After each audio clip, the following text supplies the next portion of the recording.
Jumpa lagi di pelajaran Ilmu Pengetahuan Sosial kelas 6, tema 5, subtema 1. Kita akan mempelajari tentang posisi dan peran Indonesia di bidang ekonomi dalam lingkup ASEAN.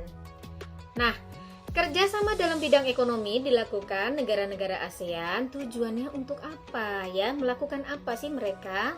Nah, yang pertama, melakukan promosi dalam bidang pariwisata dan perdagangan. Yang kedua, menyediakan cadangan pangan. Yang ketiga, menyelenggarakan proyek industri. Yang keempat, menjalin kerjasama pengelolaan barang sejenis.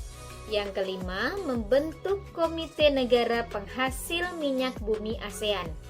Yang keenam, membentuk kerjasama di bidang koperasi ASEAN. Dan yang ketujuh, membuat kawasan perdagangan bebas, yaitu ASEAN Free Trade Area atau sering disingkat AFTA. Kita akan lihat satu persatu ya. Nah, ASEAN Free Trade Area adalah bentuk kerjasama negara-negara ASEAN di bidang ekonomi. Nah, kerjasama tersebut berupa pengelolaan, dan Indonesia melakukan pertukaran barang dengan negara-negara di ASEAN. Tujuan pertukaran barang tersebut untuk meningkatkan hubungan kerjasama dan memperoleh keuntungan. Tentu saja namanya kita berdagang, ya harus memperoleh keuntungan dong. Nah, bentuk pertukaran barang-barang Indonesia dengan negara-negara di ASEAN itu seperti apa bentuknya? Kita lihat ya. Oke, yang pertama adalah pertukaran sandang. Siapa yang tahu sandang itu apa? Ya, ini loh, yang kita pakai ini loh. Nah, yang pertama, Indonesia menjual batik-batik buatan pengrajin ke negara-negara ASEAN. Ya, nih lihat nih di gambarnya. Wah. Lalu Indonesia juga mengekspor kain wol dan kapas yang merupakan bahan baku pembuatan pakaian. Nah, tetapi Indonesia mengimpor mesin-mesin pembuat pakaian berskala besar dari Singapura. Dan Indonesia juga mengimpor benang sintetis dari Malaysia. Nih lihat benangnya nih, warna-warni ya untuk membuat pakaian.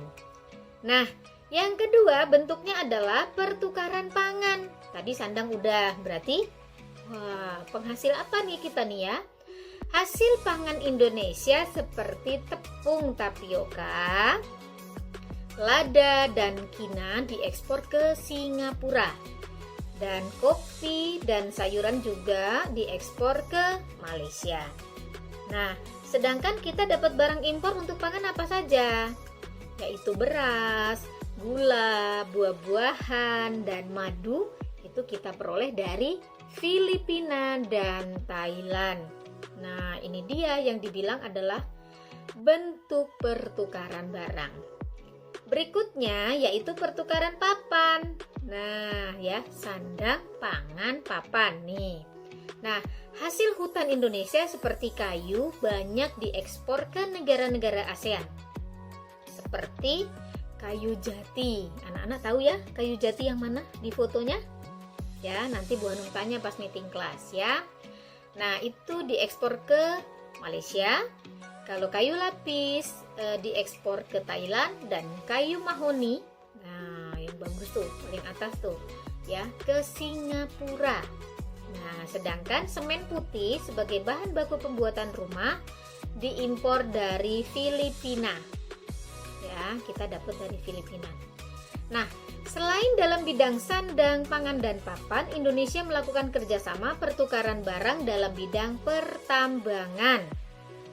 Nah, Indonesia melakukan beberapa ekspor barang tambang seperti minyak bumi mentah, batu bara, besi, baja, aluminium, timah putih, dan gas alam ke Malaysia, Filipina, dan Singapura.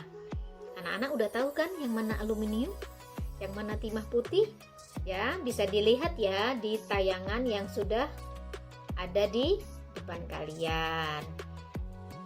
Oke, selain ASEAN Free Trade Area, apalagi? Nah, diberlakukanlah penggunaan pajak, yaitu tarif bea masuk. Nah, Pembentukan Preference Trading Arrangement atau disingkat PTA yang bertugas menentukan tarif terendah untuk beberapa jenis barang komoditas ASEAN yang tadi ya.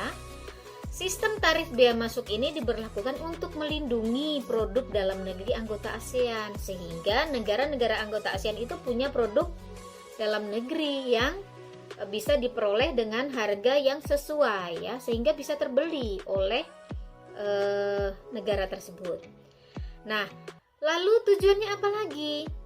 Agar produksi dalam negeri dapat menguasai pasar dalam negeri. Dan tarif bea masuk ini perlu diatur dong, karena agar dia lebih rendah dari biaya masuk barang dari luar negara anggota ASEAN. Jadi kalau bukan anggota ASEAN tentu saja tarifnya berbeda.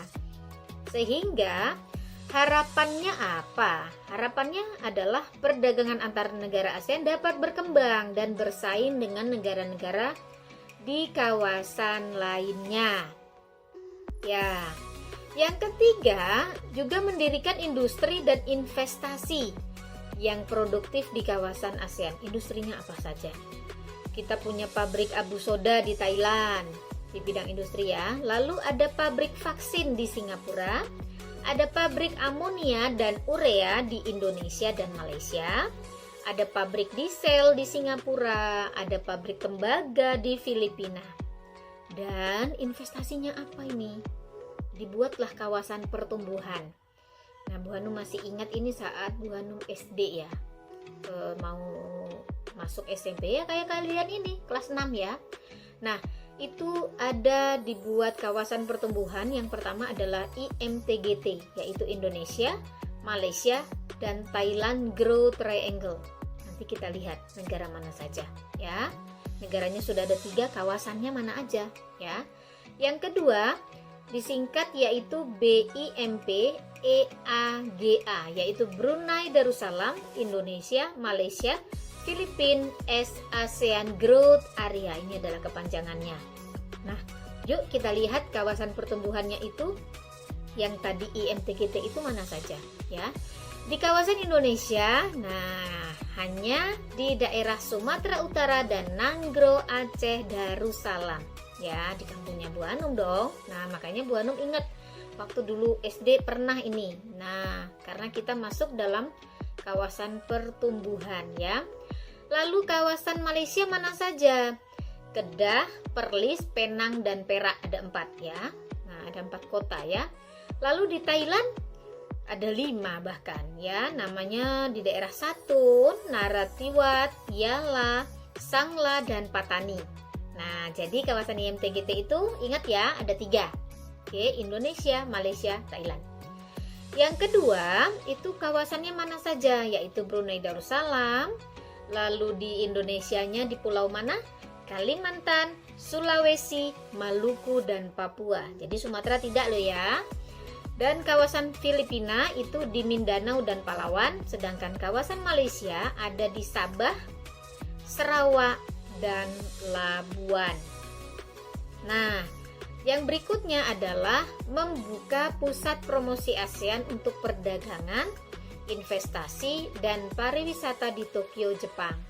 Tujuannya adalah meningkatkan ekspor ke Jepang dan meningkatkan penanaman modal serta arus wisata Jepang ke negara-negara ASEAN. Ya, ayo berkunjung ke negara ASEAN. Nah, gitu ya. Lalu yang terakhir adalah menyediakan cadangan pangan terutama beras, ya. Kerja sama negara-negara ASEAN dalam bidang ekonomi juga terwujud dalam penyediaan cadangan pangan terutama beras untuk memenuhi kebutuhan pangan negara-negara anggota ASEAN. Jangan sampai di kawasan Asia Tenggara kita kekurangan beras, karena kawasan Asia Tenggara juga ada yang dijuluki lumbung padinya ya. Karena kawasan kita banyak banget nih sektor pertanian. Oke anak-anak, terima kasih sudah menonton video pembelajaran ilmu pengetahuan sosial. Sampai jumpa di meeting kelas. Dadah!